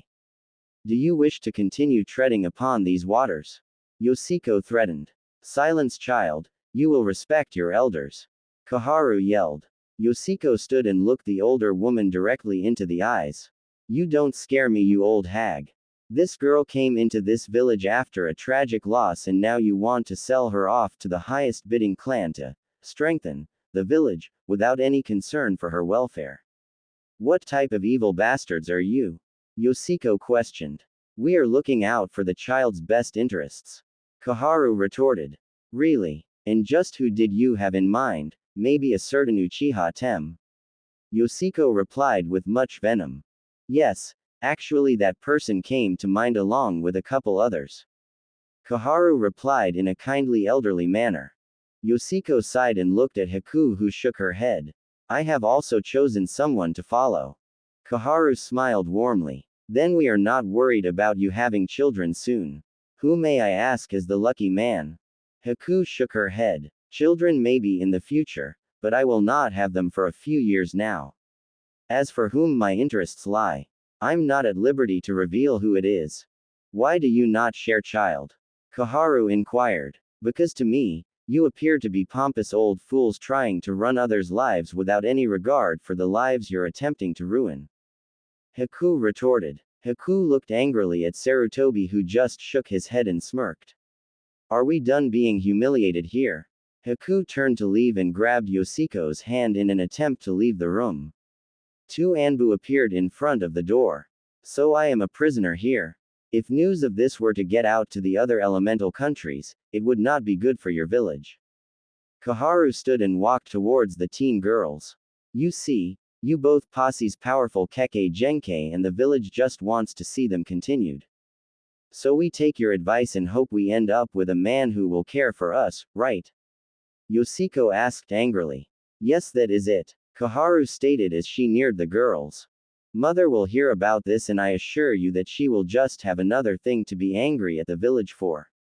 You killed her family with no regard for what you were doing. Yoshiko retorted. We were at war, Koharu responded in defense. Then why did most of the Senju die during the war and the Uchiha flourished? Yoshiko inquired. That is because they have a powerful bloodline. Koharu replied with a smile. No, it is because they did not have to take the hard missions, they remained here at home for the most part. They are just thieves, they steal when it suits them. Now you want to offer us to their sacrificial altar. We refuse. Do I need to call my mother? I did sign the summoning contract. That is the only reason I was able to come and live in the village, instead of continue my travels with her. Yoshiko commented as her fist went through the table. Koharu sighed as she finally reached the girls. She reached out her arm to touch Haku, only to find that Haku's arm was encased in ice. Don't you dare touch me, you old hag. Let us go now, Haku demanded. Yoshiko turned to Sarutobi. Hokage-sama, I do not appreciate the council attempting to abduct us and forcibly rape us. Sarutobi was shocked by the comment. Well, they are not raping you, yet. The part was under his breath. What do you call being forced to have intercourse with a male against our will? Yoshiko pointed out. Well, they have not forced either of you into a marriage contract. Sarutobi retorted. Hokage-sama, bearing children with a man we do not want and before we are ready is rape in my book. Yoshiko stated bluntly. I see your point, Koharu-chan. You are hereby reprimanded for insulting the Senju clan heir and her honored guest. What do you have to say for yourself? Sarutobi asked. Koharu bowed her head. My apologies to both Yoshiko-chan and Haku-chan for my indiscretion, please forgive me. Koharu stated as she gave the bare minimum respect to Yoshiko's clan. Yoshiko's fiery gaze bored down upon Koharu. You are forgiven, but please don't let it happen again. Yoshiko turned to see the Anbu gone from the door. Haku and Yoshiko beat a hasty retreat from the room as shouts began to erupt from the closed door. The girls left the tower to find Sasuke waiting for them with a smirk on his face. So are you ready to move to the Uchiha complex? Sasuke asked with his eyes closed. Thus he missed the angry looks from both Yoshiko and Haku. He also missed seeing the pair of fists that hit him and sent him into a closed building. Bastard! Yoshiko yelled while her fist was still where Sasuke used to be standing. Now shall we go home and discuss what we are going to do for the next 3 weeks? Haku nodded agreement as they left and Sasuke slowly extracted himself from the wall.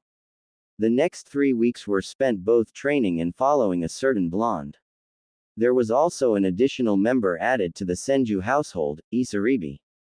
She had come to the village stating that she needed healing from the legendary Sannin. The guards directed her to the hospital, but Yoshiko and Haku intercepted her before she arrived at the hospital. Yoshiko took Isaribi aside to discuss the fact that Haku was the other individual that the fox had mentioned. Isaribi was happy to meet Haku and the 3 girls became fast friends. Yoshiko sent a message to Shion with a quick explanation about what was going on. The return message stated that she would be ready when they called upon her. She also was still mourning the loss of her future child. Shion also offered to purify Yoshiko and Naruto at the same time, similar to what she had done before. At the end of the third week, the Chunin exams had hit the village. Yoshiko and Haku had been asked to sit in on the second part of the exam to help the medics with dealing with the injured from the test, and Isaribi had come along to watch with the two other girls. Hinata had not seemed to have yet assimilated her older self as of yet, so they kept her at a distance, not wanting to affect how things played out. The tests continued as they had before, with Sasuke beating the traitor Yoroi. Shino easily defeated Zaku. Kankuro defeated Tsurugi. Sakura and Ino knocked each other out. Tamari beat Tenten. Shikamaru beat Kin. Naruto beat Kiba, and Hinata showed her concern for him by giving him a small jar of healing balm yet again. Hinata lost badly to Neji, who earning the ire of Naruto, Yoshiko, Haku, and Isaribi. Naruto had been so moved during the match that he basically took a blood oath to avenge Hinata. Yoshiko was able to repair more damage than the medics had before, and Yoshiko figured she would recover faster this time. Gaara devastated Lee, but Yoshiko was able to assist Lee more quickly than last time. She was able to make sure his injuries were not as severe. And in the final match, Dosu knocked Shoji for a loop. With the selection of opponents for the third round, the intrepid female trio kept an eye on Naruto from a distance. Yoshiko also kept an eye on both Lee and Hinata at the hospital. Kurenai encountered the trio on their way home from watching Naruto chasing Jiraiya and tricking him into training Naruto. Yoshiko Haim, may I have a word with you? Kurenai asked as Yoshiko nodded. Haku and Isaribi both headed back to the Senju complex. What can I do for you, Kurenai-san? Yoshiko responded. I would like to thank you for your help with Hinata-chan. She is like a daughter to me. Kurenai explained. It was my pleasure. I just hope Naruto-kun can remove that stick that is up Neji's butt. Yoshiko exclaimed. Kurenai chuckled. I also have to ask you what your intentions are towards Naruto. I have watched you three follow him on several occasions. Yoshiko blushed. I already know that Hinata-san likes Naruto-kun. I was just waiting for a time where I could discuss it with Hinata-san. I know she is incurably shy. I assure you I will not move on Naruto-kun without talking with Hinata-san. She could even join us in following Naruto-kun. It is great for increasing stealth and stamina when trying to keep up with him. At times he can push your stamina to its limits. Then I am to understand that the heir to both the Hyuga and the Senju both are after the same kid? Kurenai asked with a slight smile. Yoshiko nodded with a large smile. Yep. You got it. Heck, if we actually catch him we might as well share. He does know the shadow clone jutsu, by the way. Kurenai blushed at the implications of Yoshiko's statement. You are already planning a life with him. He is only 12. So, I am only 14, as is Haku-chan, Isaribi-chan and Hinata-chan are both also 12. I say we can share. If we also split the bills he will not go broke taking all of us out on dates. Yoshiko said with a smirk.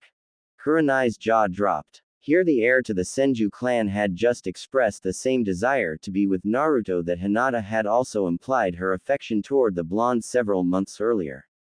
If you girls actually do catch him, what do you plan on doing? Kurenai asked, not sure if she wanted to know the answer. Let me think. Yoshiko took a thinking pose. Well, for the first thing I want Naruto-kun to help me rebuild the Senju clan. Yoshiko smirked as Kurenai's jaw again dropped. Just kidding, that is for much later. I know for sure that Haku-chan and Isaribi-chan both want to help Naruto-kun re-establish the Uzumaki clan. With Naruto-kun at the head of both clans we could help make sure he became the Hokage. With Hinata-chan we would then have the Hyuga backing him also. Yoshiko happily answered. Kurenai was surprised at the thought-out ending that Yoshiko had come up with. When are you girls going to pursue Naruto?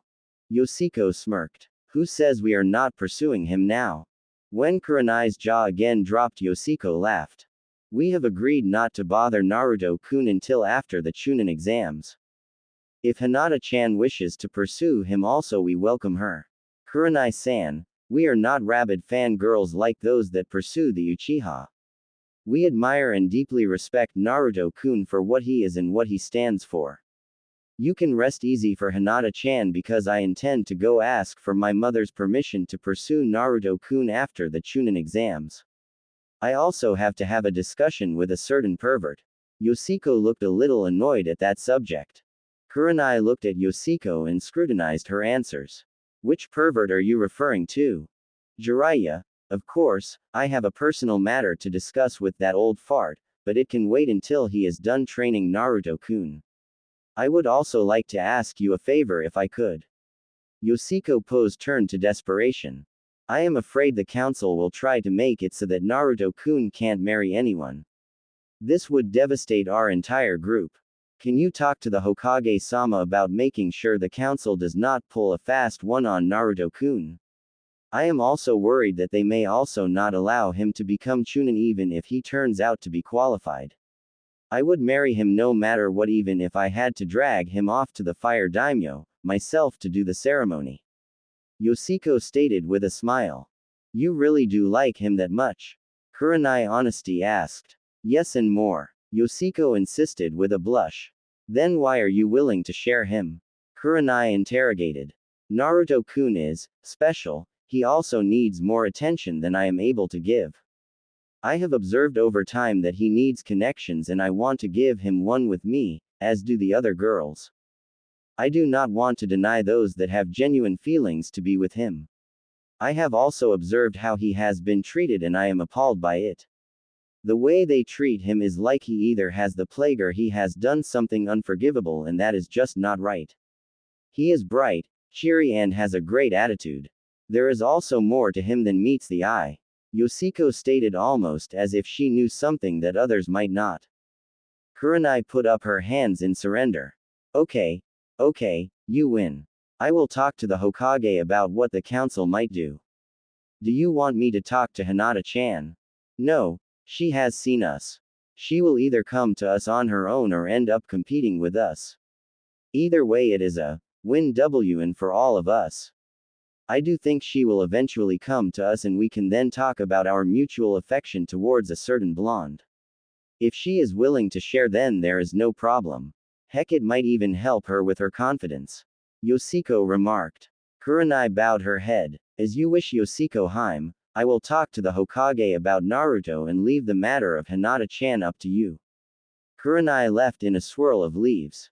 Yoshiko continued home and opened the gate to find Danzo standing at her front door. She began to grimace. Danzo-san, to what do I owe the pleasure? You will refer to me as Sama when addressing me. Danzo stated. Nope, Mom won't do it, so I won't. Yoshiko refuted. So what do you want? Danzo looked at her with his unbandaged eye. I find it odd the two most eligible females in Konoha under the same roof and neither is pursuing the most eligible bachelor.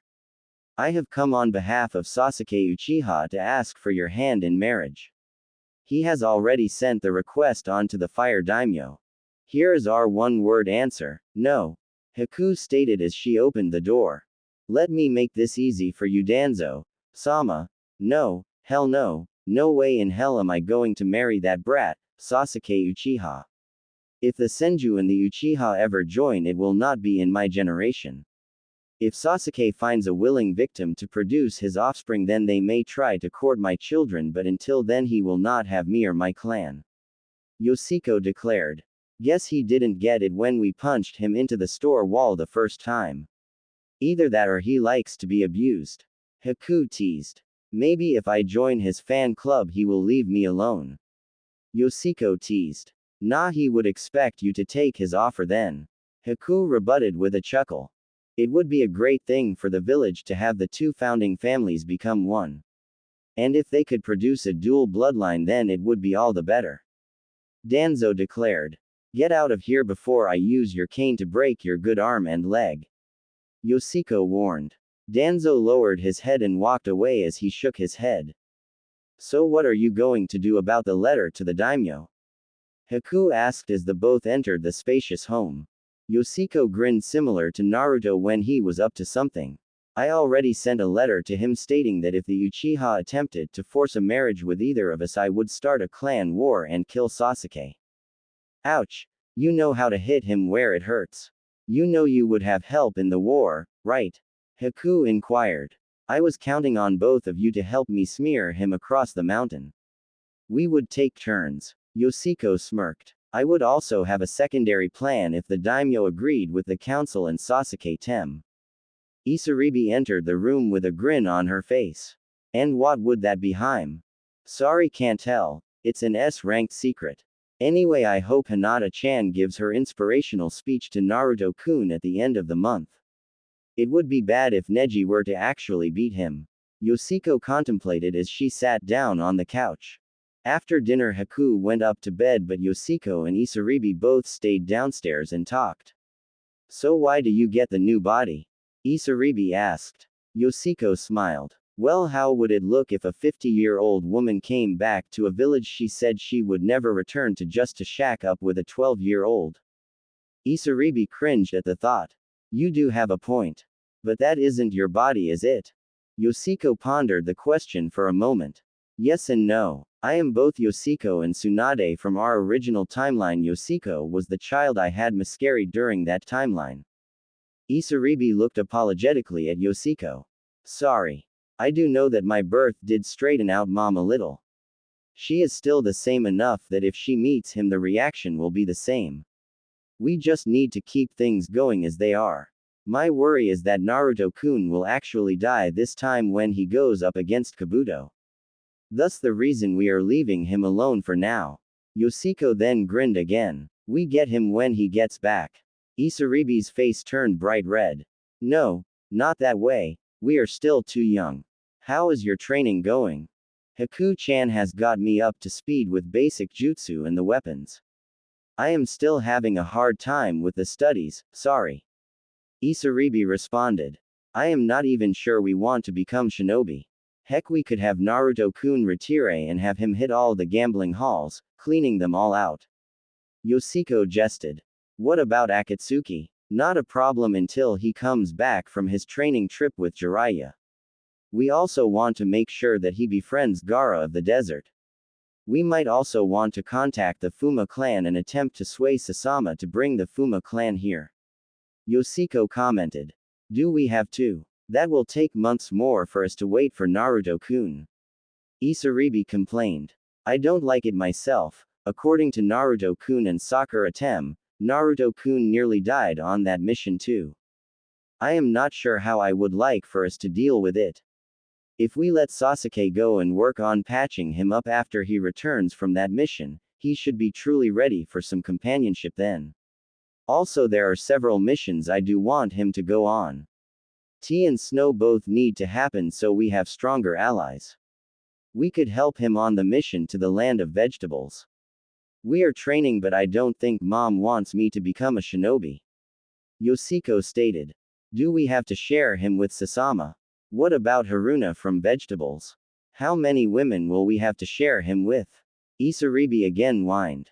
Yoshiko sighed. Okay, we can all confront him after he gets back from going to the land of rice. Then we will tear down Sakura's hold upon him. Okay, let me get this clear. We have you, Haku, Hinata, Yukumo, Shion and me for starters, that makes 6. We might add Sasama, Haruna, Amaru and possibly Koyuki. Am I missing anybody? Isaribi stated as her head began to spin. Yoshiko grinned. Well, if he ends up with that many women, I am sure Anko would want to join in. Shizune might not be too bad as long as mother doesn't want to give me a sibling with our future husband. That could make things difficult. Yoshiko replied as her head also began to hurt. Oh, and what if the pink banshee wants to join because her precious Sasuke has left? Isaribi exclaimed with a deep sigh. Yoshiko then beamed. Then I initiate Operation Naruto Gala Marriage Round Robin. As first wife I decide who he can marry and who he can't. Haku appeared next to the girls, this caused them both to jump. What is this you have been talking about marriage and other women? Yoshiko sighed. Okay, since you are part of this whole wanting to be special to Naruto-kun, in for a shoe-in for a Ryo. There are a few things we need to tell you. Haku looked shrewdly at the other girls. Okay. First, what we are about to tell you is the truth. Yoshiko paused as she waited for Haku to acknowledge her point, to which Haku nodded. We are partially from an alternate future. Haku's face became skewered and contorted. That is a new one. Now we're getting to the confusing part. Yoshiko again waited for Haku to nod acknowledgement. Both Isaribi and I have merged spirits. I know I am going to regret this, but what does that mean? Haku questioned. Let me tell you a story. Yoshiko began as Haku nodded. There was a blonde-haired boy who traveled to the Wave Country and met a couple of people he found to be special to him. One was named Haku, the other was named Zabuza. I'm following so far, but I already know this story. Haku stated. No, you don't. Haku, in my spirit's past you and Zabuza died at the bridge. I was also never born, at least not in this body. It was never born, and it was miscarried over 14 years ago. Haku looked shocked as Yoshiko continued. Naruto was a Class A idiot, a lovable one but an idiot. That part of my spirit was Tsunade Senju, my current mother. Naruto had convinced me to come back to Konoha to become Hokage so that he could eventually become Hokage. He went on several missions, got hurt a lot, made lots of friends and was just himself. Eventually he met Shion and saved the world from a demon. She asked him to father a child with her. Naruto-kun being himself didn't know what he had agreed to. Haku's jaw continued to fall further as the story continued. After some schooling in the birds and the bees, Naruto-kun went to Shion and they produced a new life. That gets me to the sad part. Shion was about 6 months along when Naruto fought a man named Madara Uchiha. This laid him up in bed for more than a month. Yoshiko began to cry as she continued. Yakumo Kurama, who you haven't met yet, Hinata Hyuga, Isaribi and myself were arguing on the finer points of who wanted Naruto-kun for their groom, but that was never destined to happen. The council had forbid him to marry anyone just before I had returned to take up the mantle of Hokage. Yoshiko stopped as she began to sob uncontrollably. Isaribi wrapped Yoshiko into a gentle hug. Haku noticed tears also streaming from Isaribi's eyes, but she also saw anger and hatred in them. You seen Sakura Tem helped Sasuke Tem to kill Naruto-kun, Shion-chan, and their unborn baby. Naruto's last act alive was to release the Kyuubi upon Sasuke and Sakura. Haku began to cry at this point. You see, Sasuke had told the village Naruto-kun's secret. He also proclaimed that by killing Naruto he was saving the village from the Kyuubi and any possible offspring he was going to have. The Kyuubi appeared and told a different tale where the Uchiha were going to betray the village. The Kyuubi went on a selective rampage, as it killed all those who had ever hurt Naruto-kun. Yoshiko had composed herself to a certain extent. The Kyuubi offered us a choice to either let him die right there or we could get Naruto-kun back. Being selfish, we took the deal to get Naruto-kun back. I don't get it, there must have been a cost to bringing you back. Haku pointed out. You see, Kyuubi didn't want to die and the Shinigami offered all of us the deal. You see, the Kyuubi was to give up most of its power and we gave a small portion of our souls for this. In return we were taken back in time and put into our own bodies, well, except for me. I was put into my unborn child that I had miscarried. Part of my soul powered life for me to have enough strength. There was also another catch. I also became a Jinchuriki like Naruto-kun. I hold the baby kid of the Kyuubi within me. This was enough for me to survive and be born. It also helped pull my bloodline to the surface. My mother and Auntie Shizune noticed the seal on my stomach when I was born. Jiraiya checked it out after Naruto-kun had the Kyuubi sealed within him. Thanks to the Tsunade partial soul and the fox kid in me, I know quite a bit. Like my father is Jiraiya, he is also Naruto-kun's godfather. Dad's comment on my seal, this one is better than Minato's by a long shot. I also know that if Naruto-kun dies, then all of us die, Isaribi, Hinata, Yakumo, Shion and I. We are tied to him by a bond from the Shinigami. I don't know if you are linked to or not Haku-chan, but the Shinigami wanted you to join us with Naruto-kun. The Kyuubi wants for Naruto kill Sasuke but is being patient. I figure about 3 days before the Chunin exams Naruto-kun will contact the Kyuubi and be able to access that power directly.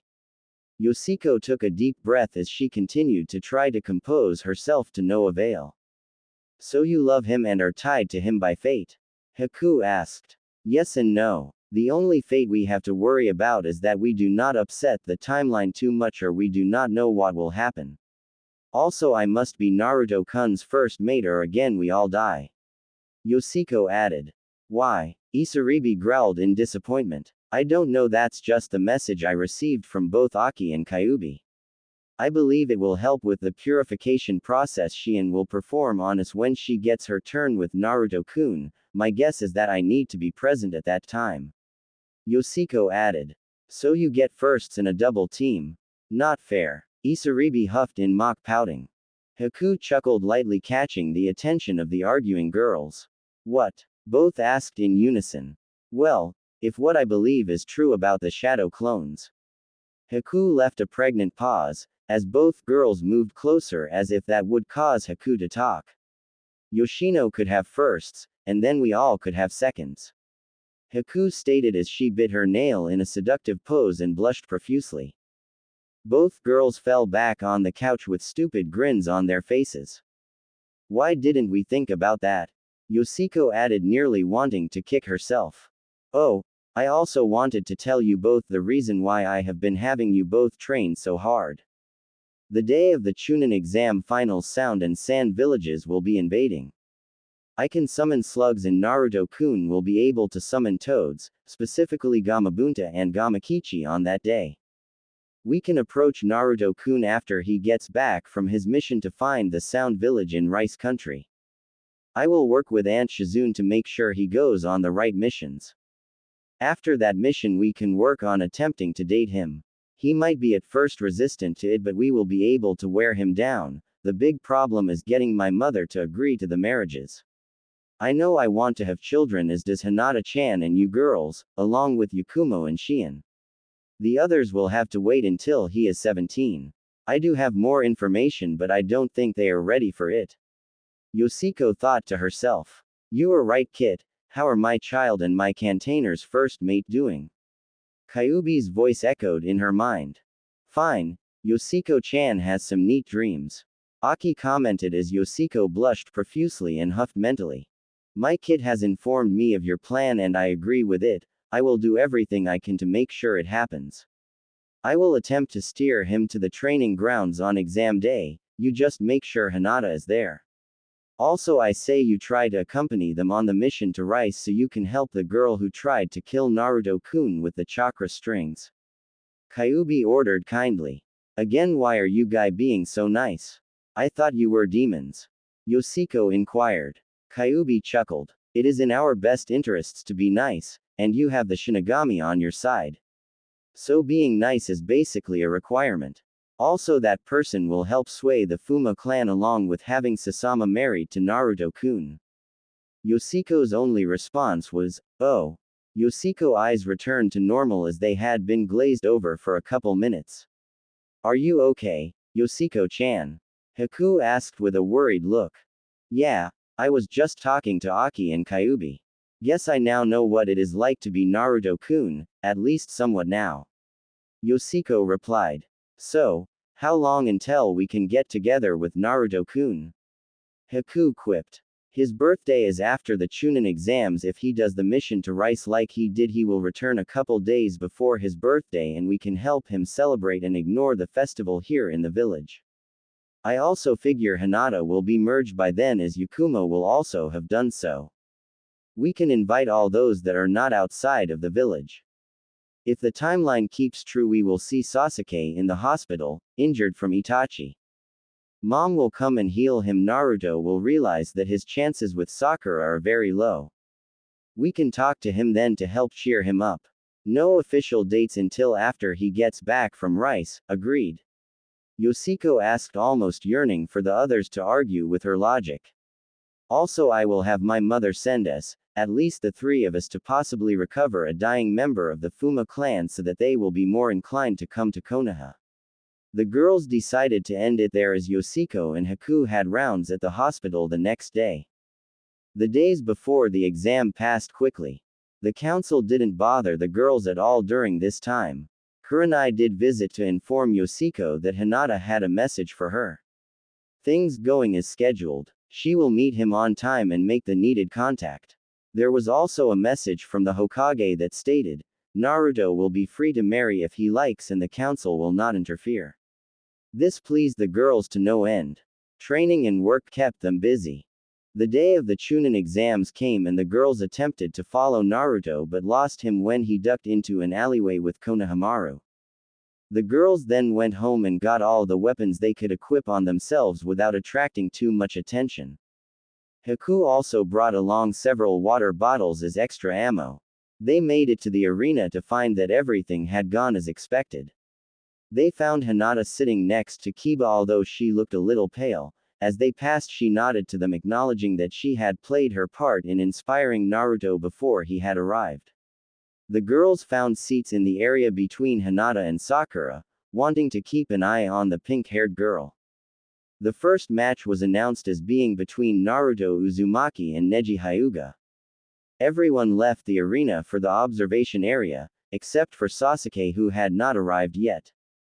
Neji began to berate Naruto about fate. Naruto's answer was to just show his fist as he did after the fight Neji had with Hinata. The match looked like Naruto was outmatched the Hyuga, genius.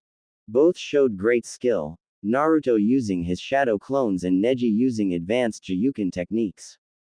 Eventually Neji had closed all of Naruto's chakra points and proclaimed his victory. Naruto then surprised everyone with reopening his chakra points with the help of the Kyuubi's chakra. Naruto then began to use this power to even the playing field with Neji. Eventually Naruto and Neji collided, and this left Neji digging himself out the ground and Naruto leaving a clone as bait for Neji to gloat over. Naruto had ambushed Neji from underground and won his match to the excitement of the crowd. Hinata had shown a link with Naruto when he was injured and was taken to the upper seats and healed by Kabuto. Kiba delivered her to the hospital and returned only to be knocked out. Sasuke had been given more time to arrive as Shikamaru had nearly beaten Temari only to give up after Kankuro forfeited his match against Shino. Sasuke was given an additional 10 minutes for he still had not arrived yet. All of the girls were appalled that Sasuke had been given several chances to show up but still had not arrived yet.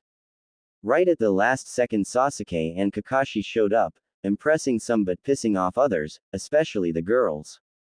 Soon after the fight began, Lee arrived to show that he was actually feeling better. Yoshiko knew he would still need major surgery, but it would not be as hard as it was when she had healed him before. Lee seemed disturbed by Sasuke's match as he showed off that he has stolen Lee's moves and now could use them with similar proficiency as Lee. Yoshiko and Lee noticed that Sasuke lacked the endurance that Lee had and had to revert to using the Chidori to attack and injure Gaara. This was the turning point as a genjutsu was cast upon the arena. All three girls broke the genjutsu for themselves and proceeded to sneak over by Naruto. Kakashi gave an order for Sakura to wake Naruto and Shikamaru to go after Sasuke, who had chased after Gaara and his siblings. Yoshiko took one sad look at the roof of the building that Sarutobi and the Kazekage, actually Orochimaru, as the building became surrounded by a black barrier. A tear fell from her eye as she said goodbye to her former sensei and Hokage. The three girls snuck out of the arena in pursuit of